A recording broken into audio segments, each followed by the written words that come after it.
እኔ በላቸው ሰው እንደዚህ ራሱን ያንቆለጳጵሳል። በነገራችን ላይ ማለት ነው ራሴን በራሴ ካለቆለጳጰስኩት ማን ያንቆለጳጵስልኝ ነው የሚባለው።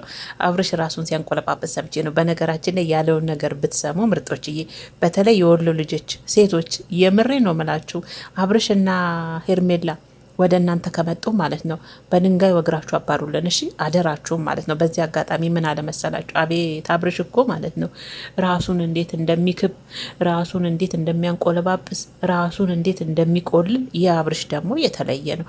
እኔ በሴቶች ነበረ ራሳቸውን ሲያንቆለማጵሱ ምናምን ማቀው። አብርሽ ራሱ እንዴት እንደሚያሞግስ፣ እንዴት እንደሚያንቆለጳጵስ ምን ቢል ጥሩ ነው።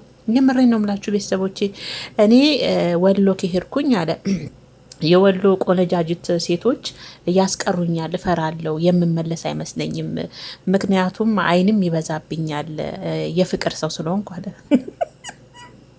እንዴት እንደሳኩኝ አትጠይቁኝ። እግዚአብሔር ምስል ማለት ራሱን እንዴት እንደሚክብኩ እንዴት እንደሚቆልል አብርሽ። የአብርሽ ደግሞ ራስን መካብ የተለያየ ነው። በነገራችን ላይ ወንድ ልጅ ራሱን እንደዚህ ቆልላል። እኔ ምርጦች የኔ በሴቶች ነው የማውቀው። ሴቶች ራሳቸውን በጣም ያው ያንቆለጳጵሳሉ። ራሳቸውን የሆነ የሚክቡበት ነገር አለ። በሴት ልጅ የተለመደ ነው። በወንድ ልጅ ግን አላየሁም። እኔ በወንድ ልጅ አብርሽ ላይ ነው ያየሁት። የነዛ እኮ ነው የወሎ ቆነጃጅቶች ማለት ነው። አብርሽና ሄርሜላ ወደ እናንተ ከመጡ እንደው በድንጋይ ወግራችሁ አባሩልን ከምር ወግራችሁ አባሩልን። በጅም ዛሬ የአብርሽና የሄርሜላ አድናቂዎች ተንጫጩ። ያው በኮሜንት አድርጋችሁ ነው የምትወጡ። የታወቀ ነው፣ ያው የታወቀ ነው። የአብርሽና የሄርሜላ አድናቂዎች በዚህ አጋጣሚ ግን በማ ቤት መሰላችሁ? እኔ ልጁን አላውቀውም። የሱፍ ይባላል። የወሎ ልጅ ነው። አቤት የልጁ ውበት ግን ከምር ቆንጆ። በነገራችን ላይ ወለየዎች በጣም ቆንጆ እኮ ናቸው፣ ከሴት እስከ ወንድ። በስማም እግዚአብሔርን ነው የምላችሁ። በጣም ቆንጆች እኮ ናቸው ወለዮች። ከምሬ ነው። መልክ እነሱ ጋር ነው ያለውና ልጁ የወሎ ልጅ ነውና አብርሽና ሄርሜላ እንግዲህ ወደ ወሎ እንመጣለን፣ ትቀበልናለ። እኛ ደግሞ አንተን ሁሉን ወጪ የምችለው እኛ ደግሞ በዩቲዩብ ቻናል ከቤተሰቦቻችን ጋር እናስተዋወቅ። በፊትም ልጁ በእርግጥ ይሰራል። ወደ 30 ምናምን ቤተሰብ ወደ 30 ሺህ ምናምን ቤተሰብ አለው። ልጁን እታውቁት ትችላላችሁ። የሱፍ እኔ ግን ዛሬ ነው ያየሁት፣ እነሱ ስላሉ ዛሬ ነው ያየሁት። ከዚህ በፊት አላቀውም ማለት ነው።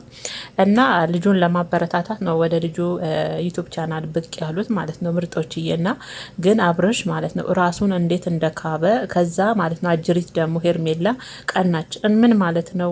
ሴቶች ይጠልፉኛል ነው? ሴቶች ይወስዱኛል ነው? ምን ማለት ነው አለች። ስሪት ቀምቅማ ማለት ነው። እና ሄርሜላ የእሱ ራሱን ሲክብ አንቺ ደግሞ ደንገጠት ያለሽ አይደል? በስንቱ ደንግጠች ትችዋለሽ። በስንቱ ስጋት እንደ የወሎቹ ቀንጆችማ በነገራችን ላይ ማለት ነው። ሄርሚዬ ወደ ወሎማ ከሄደ ልጁ በቃ መቅለጡ ነው። ከምር ነው የምልሽ። ምክንያቱም የወሎ ሴቶች አቤት ውበታቸው ከምር በጣም ቆንጆች ናቸው። እና አብርሽ አንተ ሳትሆን እነሱ አንተን ሳይሆን የሚያስቀሩ ባይሆን አንተ ራስ በሴቶቹ ቆንጅና ፈዛ እዛው እንዳትቀር ነው እኛ የምንፈራው። ባይሆን እንደዛ ነው አይደል እንዴ ምርጦችዬ? እሱ ሳይሆን ሴቶቹ የሚያስቀሩት እሱ ራሱ በሴቶቹ ውበት ተደንቆና ፈዞ እዛው እንዳይቀር ነው የምፈራውና አብርሽ እኮ ማለት ነው ከምር እግዚአብሔርን ቤተሰቦች ራሱን ቀላል አይከበም። የምር ራሱን በጣም ነው የሚክበው ማለት ነው። ትን ብሎኝ ነበር ማናነሳኝ። የአብርሽ አድናቂዎች አነሳችሁኝ እንዴ? ምትክንማ እናገኛት እነሱን በድንጋይ ወግራችሁ እንዳለች እሷንማ ብናገኘ። በነገራችን ላይ ወግረን ነበረ ብላችኋል። ትናለኝ ከምር ትናለኝና ሶሪ ማለት ነው ቤተሰቦቼ። እና እውነት ለመናገር ማለት ነው እግዚአብሔር እኔ ራሱ ማለት ነው ለወደፊት ህልሜ ጎንደርንና ወሎን መጎብኘት በጣም ነው የምፈልገው። በተለይ ወደ ደሴ ከዛ ወደ ጎንደር ከምር ደግሞ እንደ ድሎ ነው። የሚገርማችሁ ነገር እኔ ጓደኞች ራሱ ማፈራው ከወሎ ከጎንደር ነው። እግዚአብሔርን ነው የምላችሁ ከወሎ ከጎንደር ነው ጓደኞች የራሱ ማለት ነው። እና ወለዮች በዚህ አጋጣሚ ጎንደሬዎች፣ ወለዮች፣ የጎንደር ልጆች፣ የሀገሬ ልጆች ማለት ነው ሁላችሁንም ኢትዮጵያኖች በሙሉ እወዳችኋለሁ። ያው እንዱ ስለተነሳ ነው እንጂ እኛ ቢለያይም ቋንቋ ደማችን አንድ ነው የሚለው ነን አንድ ነን ለማለት ፈልጌ ነውና በዚህ አጋጣሚ ወዳችኋለሁ፣ አከብራችኋለሁ። ኑሩልኝ 9 ዓመት ማለት ነው። ግን የአብርሽ ራስን መካብ አቤት አቤት። እኔ እኮ ለዛ ነው ምርጦችዬ በሴቶች ተለምዷል እላለሁ። በወንድ ብዙ ጊዜ ራሱን ወንድ ልጅ ሲክብ ሰምታችሁ ታውቃላችሁ? ወንድ ልጅ ምናልባት ሚስቱ ወይም ደግሞ ፍቅረኛው ናት የኔ ፍቅረኛማ የኔ ባልማ ብላ እሱን የምትግብ የምታደንቅ የምታሞግስ ከዛ ሲቀጥልም ደግሞ የምታቆለጳጵስ ፍቅረኛ ወይም ደግሞ ሚስቱ ናት። አብርሽ ግን አንድ ቀን ሚስቱ ስታቆለጳጵሰው ወይም ደግሞ ሄርሜላ ፍቅረኛው እንበላት ሆኗል ብለን ነው ያው እንበልና አንድ ቀን እሷ ስታቆለጳጵሰው አንሰማም አይደል? ራሱን በራሱ ቢቸግረው አብርሽዬ ነገሩ አልፈርድብም፣ ከምር አልፈርድብም። ለመሰለ የሚያንቆለጳጰስ ሰው ካጠገብ ከሌለ ከባድ ነው። ራስን በራስ ደግሞ ካላንቆለጳጰስ ራስን በራስ ካላሞገስ እና አባቱ መጥቶ ያሞግስልኛል ነው ነገርየውና። ለማንኛውም ልጁን እንግዲህ በእነሱ ስር ያው ሼር አድርገውታል ይመስለኛል። ገብታችሁ ሁላችሁም ማለት ነው አበረታቱት። የእውነት ልጁ መበረታታት ያለበት ልጅ ነው። ከወሎ ወደ አዲስ አበባ መጥቶ ነው። በነገራችን ላይ ድሮ እውነት ለመናገር የወሎ ልጆች በጣም ብዙ ዩቱበሮች ነበሩ። አሁን ቡታጀራዎች ናቸው በደንብ ዩቱብ ላይ እየተንቀሳቀሱ ያሉት። የወሎ ልጆች በብዛት የሉም እንደ ድሮ እና አብርሽ ሲናገርም ሰምቻለሁ ልጁም ሲናገርና ለምንድን ነው ግን ካለው ሁኔታ አንጻር ይመስለኛል አይደል ያውን ያለበት ሁኔታ ጥሩ ሁኔታ አይደለም እና ለዛ ይመስለኛል እንጂ እኮ በፊት ሚዲያውን የተቆጣጠሩት እነሱ ነበሩ ከምር እና አሁን ጠፍተዋል። እንግዲህ ያው እናግዛቸው አይነት ነገር ይመስለኛል አቶ አብርሽና ወይዘሪት ሄርሜላ ዛሬ መጡት። የወሎ ልጆች ስለምን ይጠፋሉ? ወደ ሚዲያው ይምጡና በአንድ ላይ እንደጋ አይነት ነገር ነው ሲያወራ እንግዲህ ሰማት። ይሁን ጥሩ ነው፣ የሚደገፍ ሀሳብ ነው፣ የሚጠላ ሀሳብ አይደለም። እና ግን መልካምነት ግን ከውስጥ ይጀምራል። መጀመሪያ ከቤት አቶ አብርሽ ከቤት መልካምነት ከቤት ይጀምራል። እሺ ከቤት ማለት ከሚስት ከልጅ ከሚስት እህት ከሚስት ወንድም ከሚስት ጓደኛ ከራስ ቤተሰብ ይጀምራል መጀመሪያ ማለት ነው። በነገራችን ላይ ማበረታታት ጥሩ ነው። እንደዚያውን የጠፉ ልጆችን የትኛውን ቦታ ሆኖ እያመጡ እንዲቀጥሉ ማድረግ ጥሩ ሀሳብ ነው፣ የሚደገፍ ሀሳብ ነው፣ የሚጠላ ሀሳብ አይደለም። እኔ ግን ከሱ በላይ ራሱን ማድነቅ የደነቀኝ ከዛ ደግሞ የውሽሚት መቅናት ለዛ እኮ ነው ወለዮች የወሎ ሴቶች ወደ እናንተ ሲመጡ ወግራችሁ አባሩልን ያልኩት። በቃ ወግራችሁ በድንጋይ አባሩልን እንደሱ ወዳችሁ ማለት ነውና በዚህ አጋጣሚ ወደ ወሎማ መምጣት ወደ ጎንደር ወደ ወሎ ደስ የሚል ክልልም አገርም ነውና መምጣት ሁላችንም ወደዛ እንመጣለን ለጉብኝትም እንደዚህ አንዳንድ ነገር በቃ ደስ ይላል። እኔ በተለይ የወሎ ጭሳጭሶችን ቦታዎችን ሳይ እንዴት ደስ እንደሚለኝ ወሎ ላይ ማለት ነው። ይሄ ጭሳጭሳቸው ልብሳቸው የባህል ልብሳቸው በጣም ነው ደስ የሚለኝ ጌታ እና አንድ ጊዜ ያው እግዚአብሔር ካሳካ እንጎበኛለን ብዬ ተስፋ አደርጋለሁ ከፈጣሪ ጋር ማለት ነው።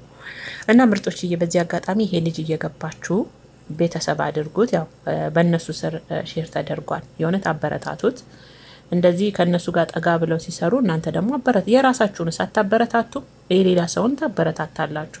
እንዲህ ደግሞ ሲመጡ እናንተ ማበረታቷቸው ጌታ እናንተ በቃ እኔ እኮ አንዳንዴ እናደዳለሁ እግዚአብሔርን በቃ ወደ ሞቀበት እኮ ነኝ የእውነት። እንዲህ ደግሞ ሰው ሲያጡ ከምንም በላይ በነገራችን ላይ ወደ ዩቱብ ቻናል ሲመጣ የኦዲየንስ ድጋፍ በደንብ ያስፈልጋል። ታውቃላችሁ ከሌለ ምንም ዋጋ የለም። የመስራት ሞራላችሁ ይወድቃል።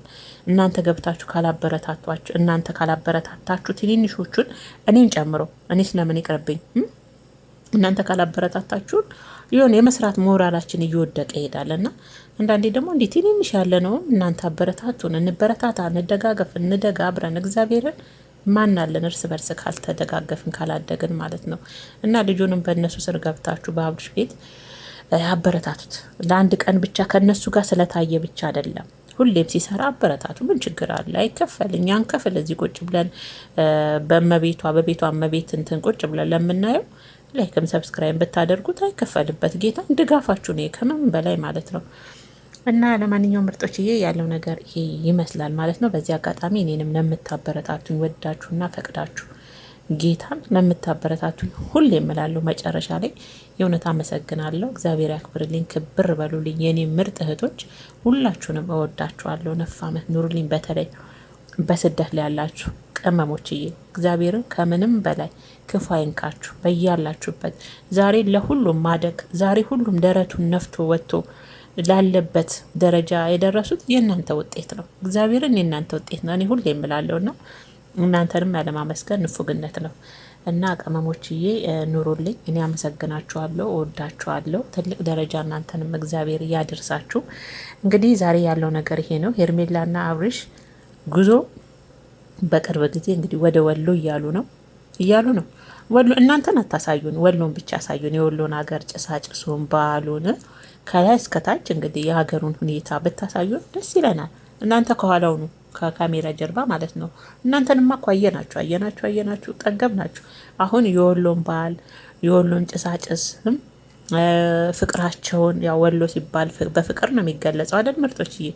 ያንን ነገር አሳዩን። እናንተ ከፊት ሳይሆን እናንተ ከካሜራ ጀርባ አድርጋችሁ ከፊት ያንን እያሳያችሁን እናያለን።